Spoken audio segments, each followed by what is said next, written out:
Bakı Enerji Həftəsindən bu çərçivədə keçirilən 30-cu yubiley Beynəlxalq Xəzər Neft və Qaz sərgisi, 13-cü Xəzər Beynəlxalq Energetika Yaşıl Enerji sərgisi və 30-cu yubiley forumundan danışırıqsa, mütləq əsrin müqaviləsini xatırlamalıyıq.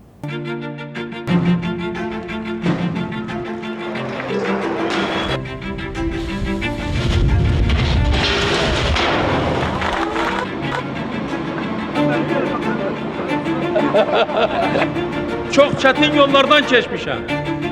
Xalqımız üçün, millətimiz üçün Azərbaycan neftçiləri ilə birlikdə, öz həmkarlarımla birlikdə Azərbaycanın böyük sənayesini yaratmaq üçün biz bu yolla gedərək çox nailiyyətlər əldə etmişik və ümidvaram ki, gələcəkdə daha da çox nailiyyətlər əldə edəcəyik. Ulu Öndər Heydər Əliyevin əmin olduğu gələcək budur. İndi içində olduğumuz, bax, həmin o gələcəkdir. Azərbaycanın növbəti zaman stansiyalarına adladığı günlər.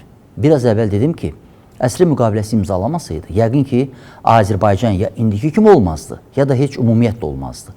Deməli, Azərbaycanın real müstəqilliyinin bünövrəsi əsri müqaviləsidir. Əsri müqaviləsi isə banisi Heydər Əliyev olmuş Xəzər Neft və Qaz sərgisindən doğulub.